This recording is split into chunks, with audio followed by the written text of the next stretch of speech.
El Señor ha prometido estar con nosotros. Donde están 2 o 3 reunidos en mi nombre, ahí estaré, dice el Señor. Así que tengamos la seguridad, tengamos la certeza que Él nos acompaña.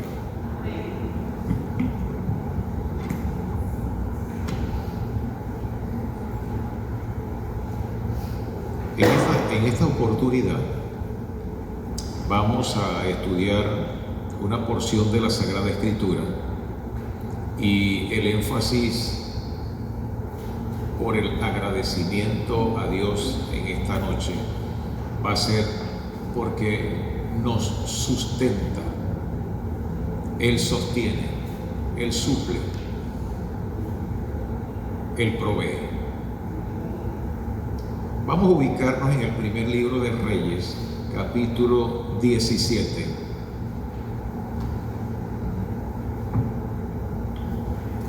Primer libro de Reyes, capítulo 17, desde el versículo 1 en adelante, allí vamos a centrar nuestro estudio.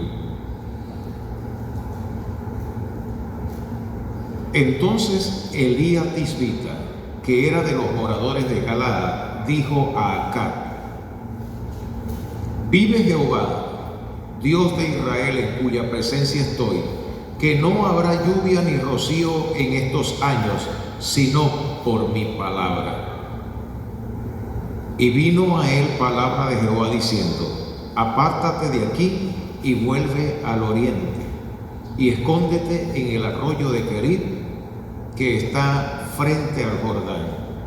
Beberás del arroyo, y yo mandaré a los cuervos que te den allí de comer.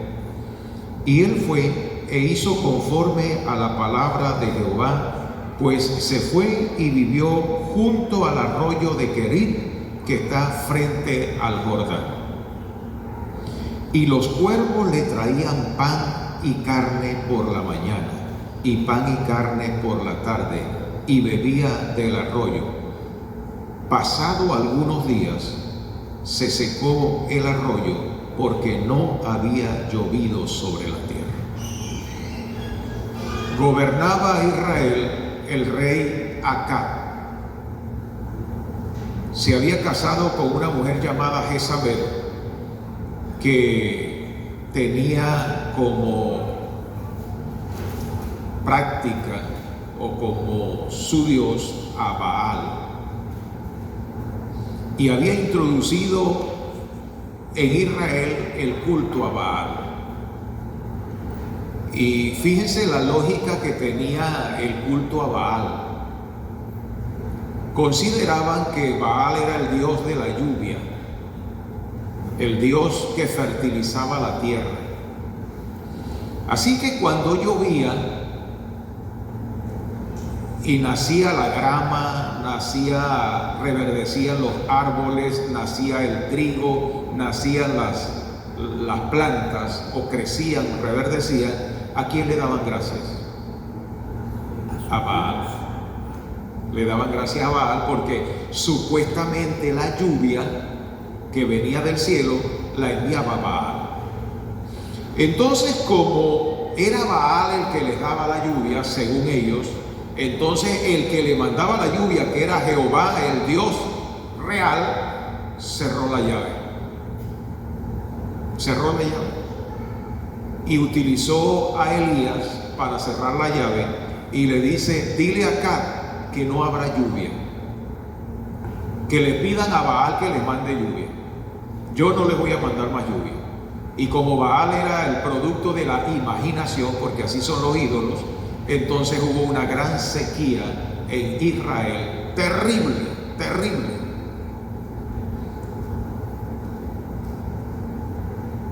Y el profeta Elías, Dios le dice, como la cosa se va a poner más dura en Israel, vete hacia el Jordán, al arroyo de Querit, y allí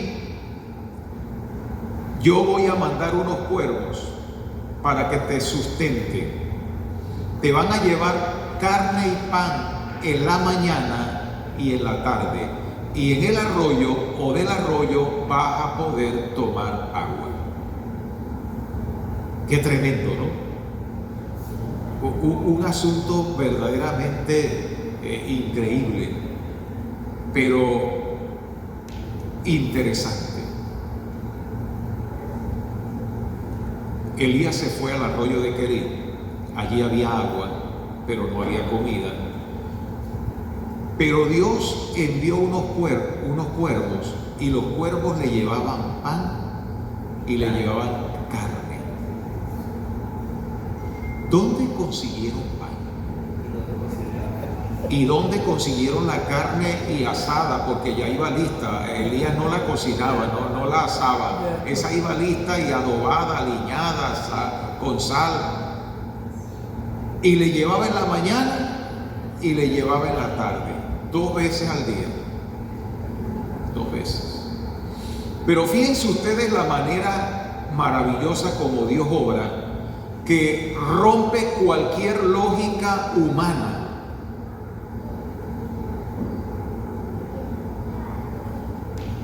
Las cosas más difíciles las hace Dios.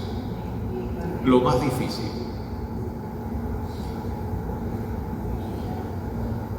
Si había una gran sequía y había hambre y los cuervos conseguían pan, ¿qué es lo más lógico que hiciesen ellos? Comer. Y si conseguían los cuervos carne, ¿qué es lo lógico que debían hacer los cuervos? Comérselo. Pero iban y le llevaban al profeta. Y comían de lo que el profeta, y comía el profeta de lo que los cuervos le llevaban. Y para la sed había agua en el arroyo de Querit. Dios es el Dios de las cosas más difíciles. De lo más complejo, Dios lo resuelve. Y parece que a Dios le gusta cuando la cosa se pone más difícil para Él resolverla. Y sus hijos a la expectativa, a ver cómo la va a resolver el Señor. Dios le había dicho a Elías que iba a mandar a los cuervos a darle de comer. Y Elías se fue al arroyo. Pero ¿qué pensaría? ¿Qué pensaría? ¿Y cómo será eso? ¿Cómo será eso? ¿Cómo vendrán? ¿Será verdad? ¿Cuánto pan traerán? ¿Qué sabor tendrá? ¿Será que tengo que cocinar la carne o viene lista?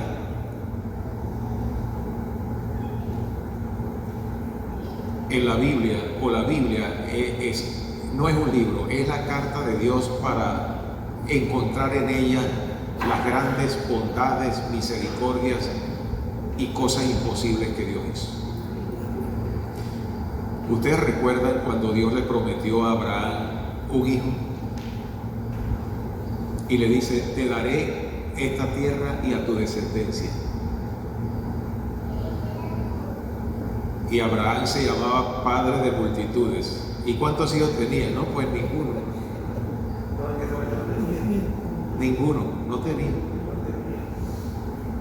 Y si hubiese tenido Abraham con Sara a los 45 años, a los 35 años, un hijo que hubiese pasado. Eso no era un milagro, porque eso es lo más natural del mundo, ¿verdad?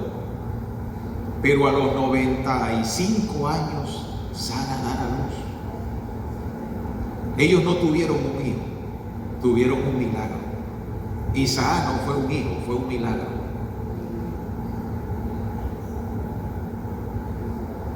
¿Recuerdan aquel ciego que el Señor consiguió ciego de nacimiento y le dice, ¿qué quieres que te haga? Cosa ilógica, ¿verdad? No, que me traigan por ahí unos helados de fresa con crema. ¿Qué iba a pedir? Que recobre la vista. Y entonces el Señor agarró y le echó barro en los ojos. Imagínense ustedes, no veía y ahora le echó barro en los ojos. Y ahora, si no veía y le untan barro en los ojos, ve menos. Es lo que dice la lógica humana, pero la lógica de Dios funciona diferente. Entonces le dice, ve al estanque de Siloé y lávate la cara. Al fin y al cabo, ¿qué le iba a quitar la ceguera? ¿El barro? ¿La saliva? ¿El agua? ¿O qué era? El Señor. ¿Y acaso no se había lavado muchas veces la cara en el estanque de Siloé?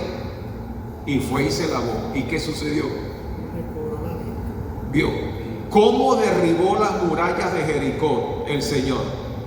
Le dice a Josué que prepare a toda la gente, que vayan los soldados delante, 7 sacerdotes con 7 trompetas de cuerno de carnero, otro sacerdote con el arca del pacto y el resto del pueblo detrás, en silencio. ¿Y quién dijo que así se tumba una pared? En silencio, todos los días una vuelta, y solo se escuchaba las 7 trompetas de cuerno de carnero, en orden, una vuelta diaria, una vuelta diaria. Y el séptimo día, 7 vueltas.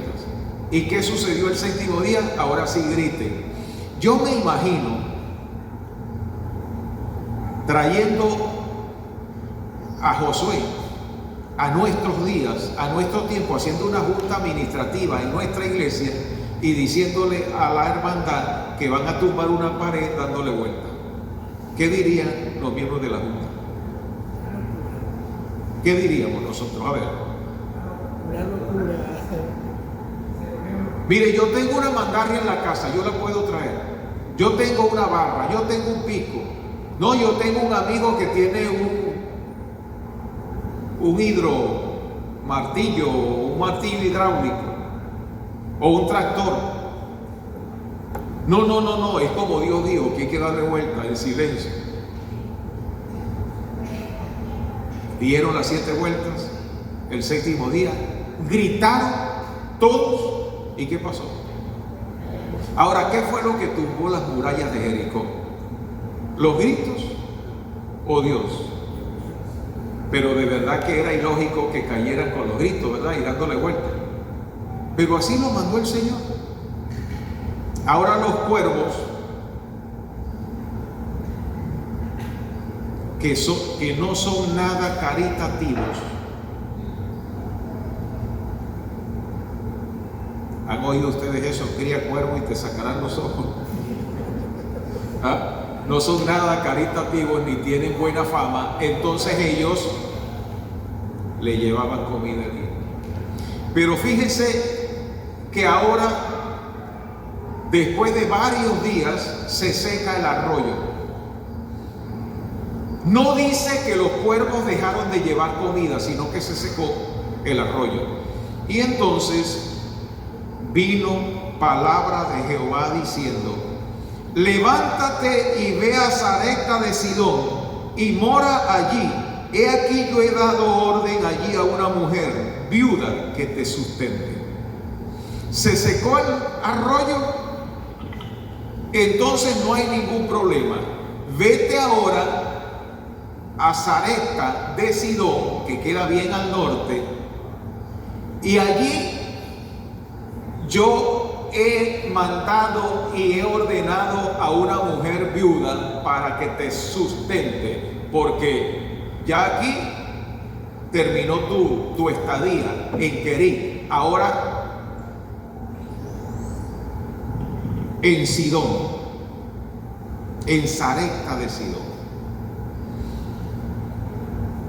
Yo me imagino ahora a Elías pensando en la travesía hasta Sarepta de Sidón, pero Dios había ordenado y le había preparado y había comisionado a una viuda para que lo sustentara.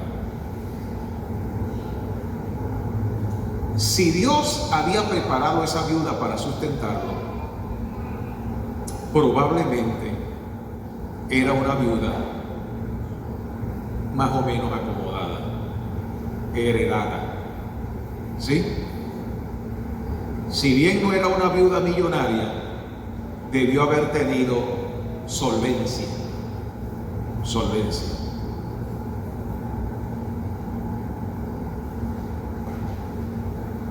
Y cuando él llega allí a la ciudad, a la entrada de la ciudad de Sarepta de Sidón, se consigue a la mujer.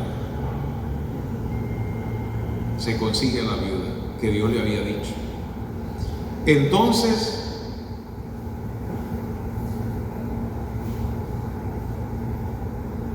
dice el versículo 10, entonces él se levantó y se fue a Sarepta, y cuando llegó a la puerta de la ciudad, he aquí una mujer viuda que estaba allí recogiendo leña. Y él la llamó y le dijo, te ruego que me traigas un poco de agua en un vaso para que beba. Mire, ya ahí la cosa comenzó mal. ¿Cómo consigue a la viuda? Buscando leña. Y si andaba buscando leña, ¿cómo creen ustedes que estaba la situación económica de ella? No tiene un sirviente que busque leña. Ella misma anda buscando la leña.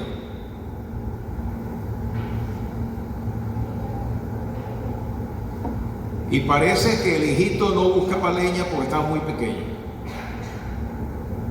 Además, más adelante nos vamos a dar cuenta por qué ella misma andaba buscando la leña.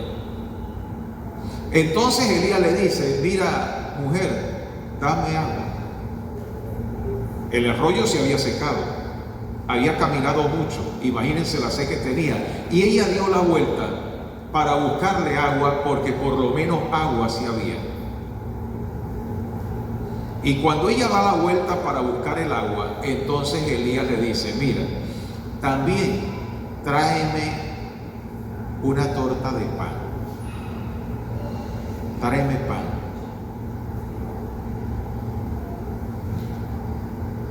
Un bocado de pan en tu mano. Bueno, agua había, pero pan. Y ella respondió, vive Jehová tu Dios, que no tengo pan cocido, solamente un puñado de harina tengo en la tinaja y un poco de aceite en una vasija. Ahora recogía, ¿cuántos leños? Ni siquiera un bulto de leña, eran 2 palos de leña, 2 leños.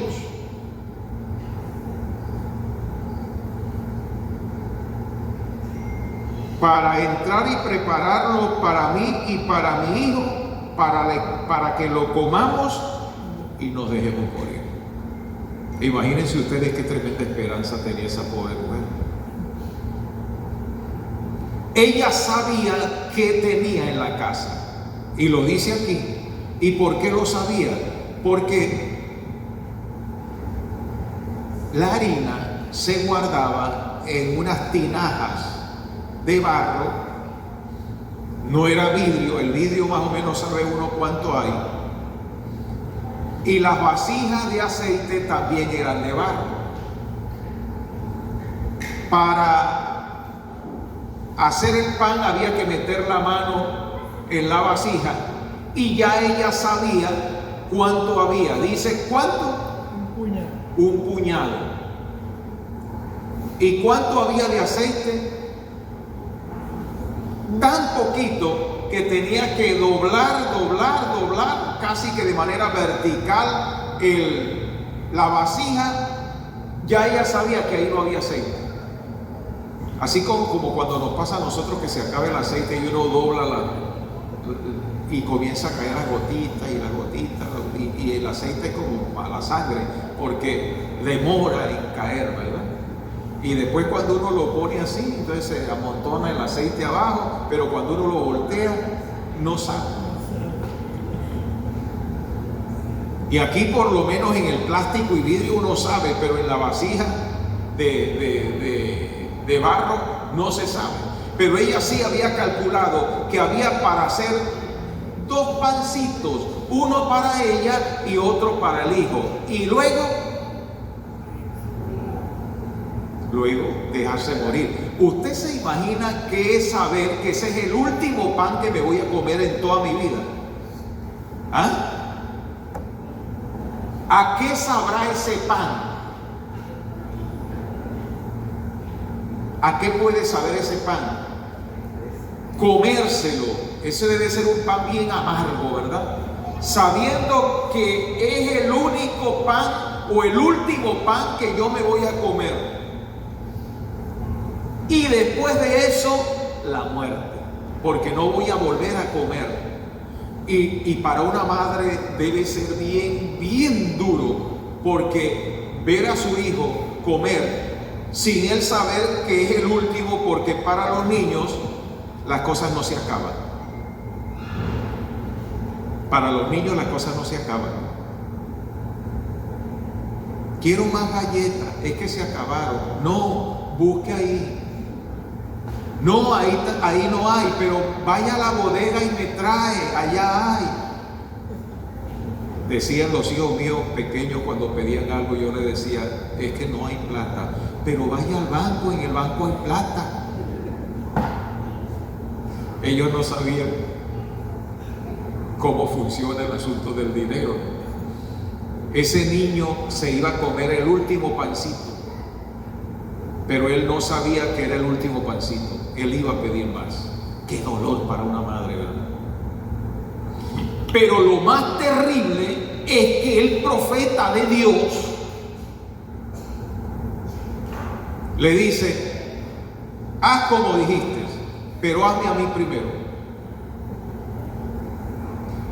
Hermanos y hermanas, si usted hubiese estado ahí cerquita y escucha al pastor Elías Tisbita que le dice a la viuda que le haga a él primero, ¿qué hubiese dicho usted?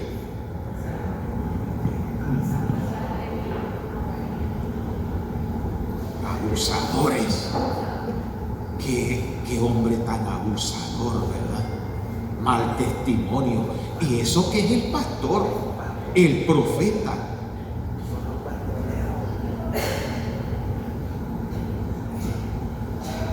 Ahora, qué falta de consideración, ¿verdad? Qué falta de consideración del profeta, del líder espiritual, que pide para él primero, cuando él ya le dijo a la señora que solo tiene un puñado para él, para ella y para el niño. Para él no hay. Y ahora pide para él primero. Y si para él es primero, no hay para un segundo.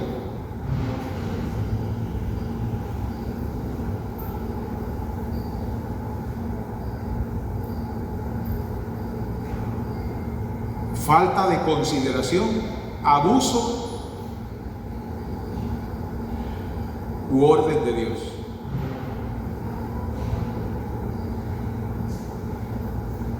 Miren, no tengas temor, ve y haz como has dicho, pero hazme a mí primero de ello una pequeña torta cocida debajo de la ceniza y tráemela, y después harás para ti y para tu hijo. ¿De dónde? Porque Jehová, Dios de Israel, ha dicho así: la harina de la tinaja no escaseará, ni el aceite de la vasija disminuirá, hasta el día que Jehová haga llover sobre la faz de la tierra. ¿Sabe quién me dijo esto? Elías le dice: ¿sabe quién me mandó a decir esto? Dios. En el corazón Elías no quería hacer eso. La lógica le decía a Elías que no lo hiciera. Pero ¿quién le había dicho? Dios. Entonces ella fue e hizo como le dijo Elías, y comió él y ella y su casa muchos. Miren, le hizo a Elías y Elías comió, y después ella fue y agarró la tinaja donde estaba la harina, metió la mano y salió otro puño. Volteó la vasija de aceite y salió aceite. Hizo pan y comió ella y comió el hijo. Pero cuando les volvió a dar hambre, volvió a meter la mano en la vasija, en la tinaja, otro puño de harina, la vasija con aceite. ¿Durante cuánto tiempo? Mucho. Durante muchos días. Muchos días. ¿Qué hizo el Señor?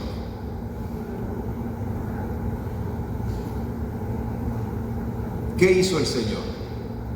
Un milagro. Ahora, escuchen esto. Pasaron varios días y siempre había pan.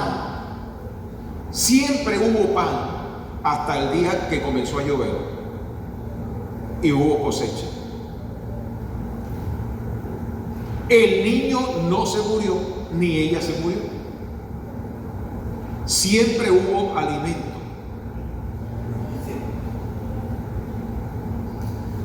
Y abundante. Ahora, ¿cómo analizaría esa señora el después? ¿Qué tal pensaría ella? ¿Qué tal si yo no hubiese hecho esto? Si no le hubiese hecho caso al profeta de Dios, del Dios de Israel, no de ella porque ella era sidonia, era fenicia, sí, era fenicia, pero creyó en el Señor. Para ella Dios fue primero, porque cuando ella le dio al profeta, realmente le estaba dando era a Dios, y Dios no necesitaba que la viuda le diera comida a Elías, porque comida le dieron los cuervos.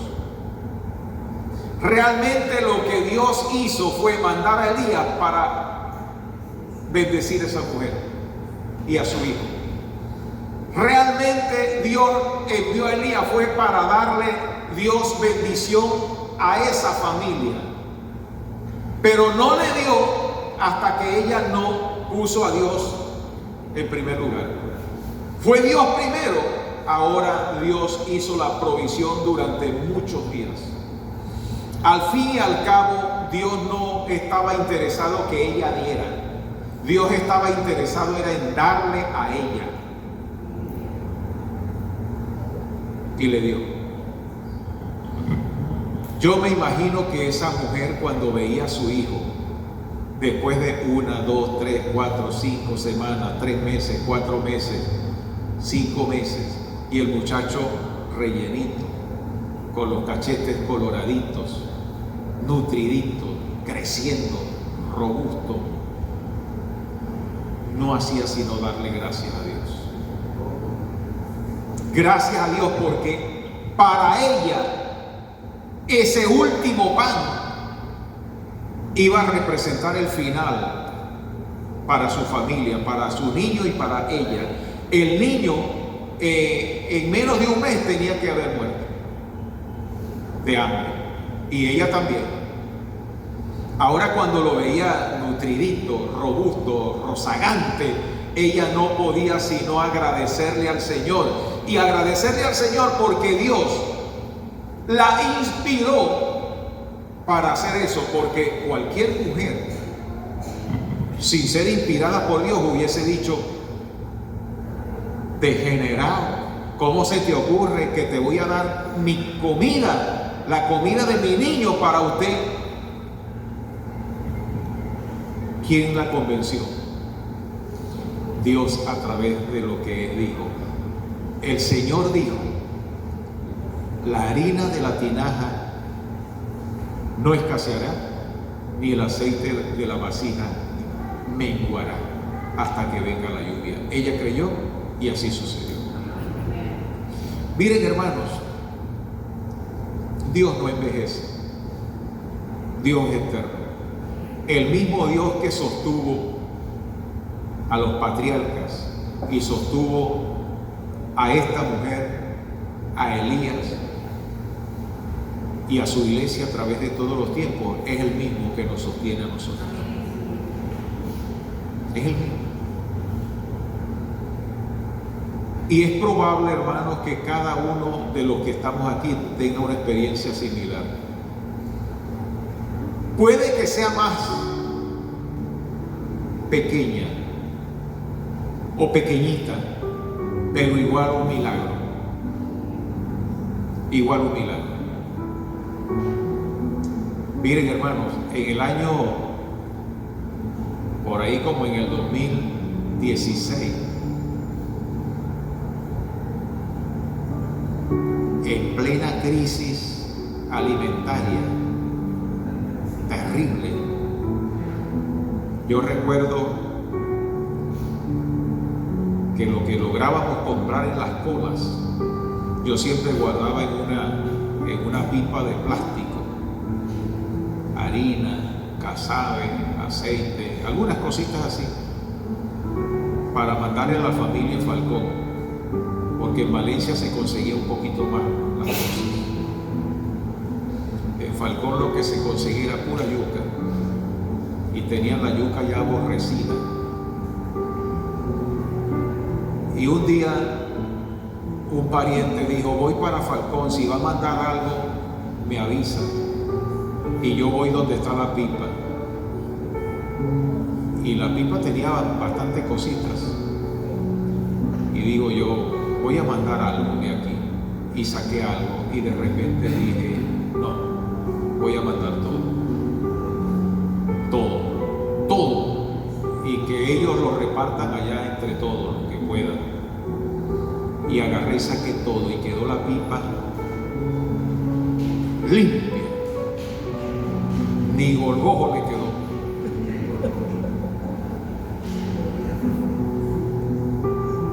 El pariente me estaba esperando frente a la iglesia, y le entregué la bolsa y entré a la sociedad de jóvenes. Y estando en sociedad de jóvenes me llama un hermano y me dice: pastor, ¿dónde está usted? Era un hermano de otra iglesia. ¿Dónde está usted? Yo estoy en la iglesia, espéreme ahí.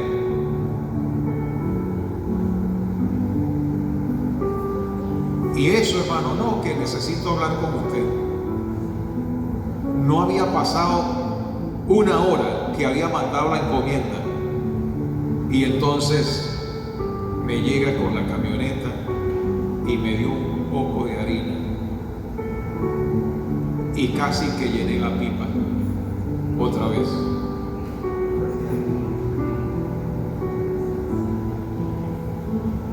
Y hace como un año, otro testimonio, yo venía de Valera para Barquisimeto. Hermano, una cosa que a mí me impresionó mucho, porque no pude echar gasolina en Valera. Venía con medio tanque de Valera a Barquisimeto, no pude echar gasolina, y me dijeron: en Arenales se consigue. Y llego a Arenales con un cuarto de tanque,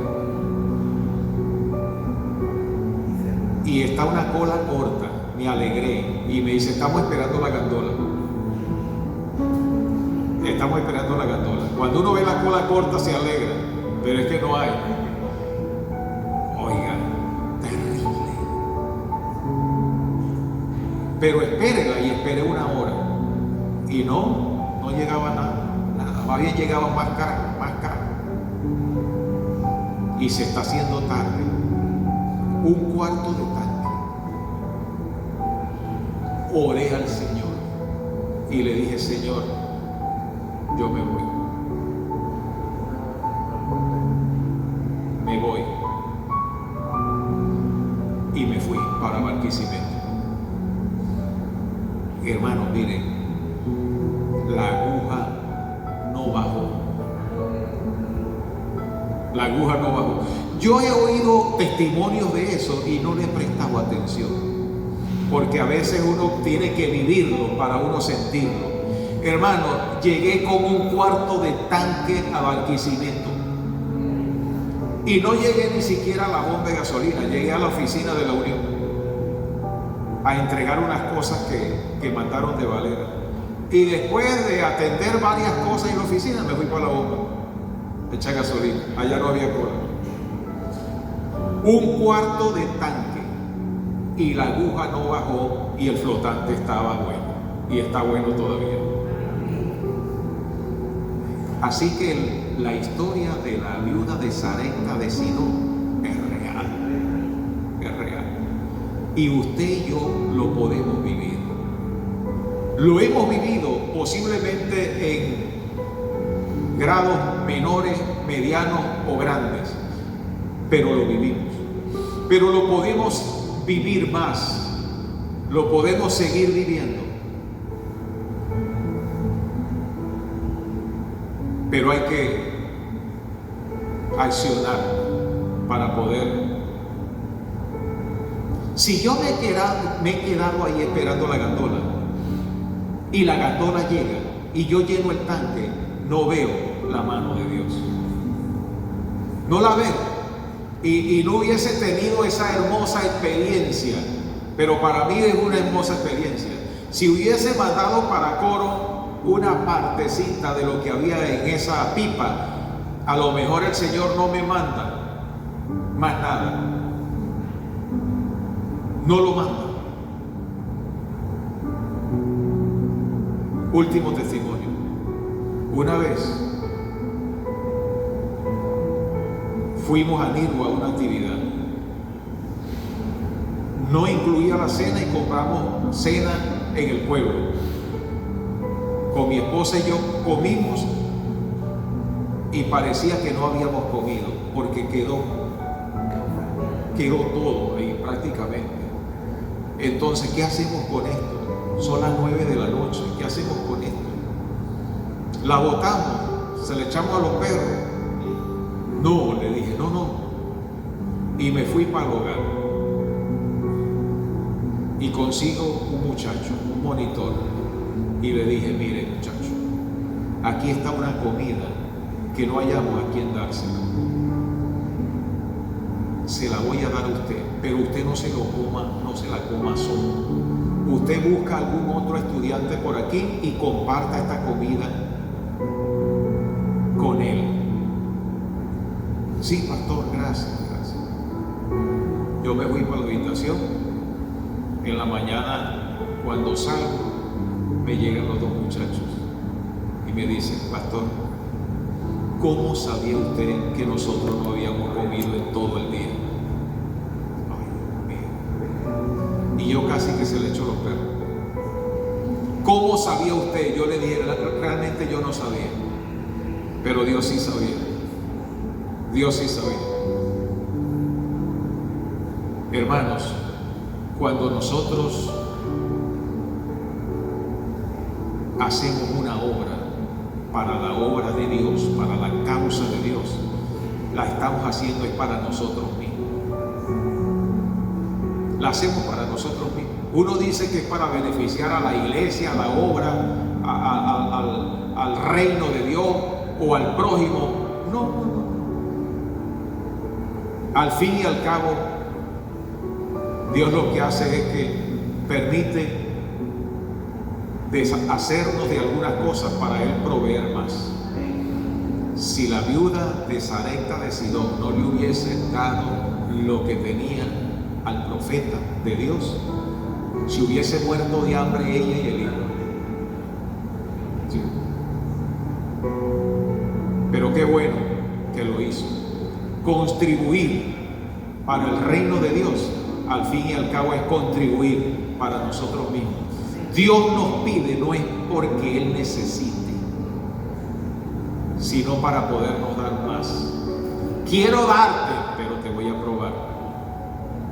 Quiero darte, quiero bendecirte, pero te quiero probar. Y eso fue lo que Dios hizo con ella, y Dios lo puede hacer con nosotros, y lo hace con nosotros. Esta semana, que se convirtió a través de todos los años en un ícono para la iglesia en Interamérica, es una gran oportunidad para que nosotros cooperemos con la obra de Dios. La ofrenda de gratitud es una manifestación de agradecimiento al Señor que finalmente se retribuye abundantemente en bendiciones para nosotros. En bendiciones para nosotros. Dios lo que quiere es darnos, pero primero nos dice, ¿qué tienes para darme? nosotros decimos, bueno, Señor, aquí tengo algo. Entonces el Señor dice, bueno, aquí tengo mucho para ti. Dios nos guarda y Dios nos ayude a entender todos los días que al fin y al cabo cooperar con su causa es cooperar con nosotros mismos. Dios nos cuide y Dios nos guarde hoy y siempre.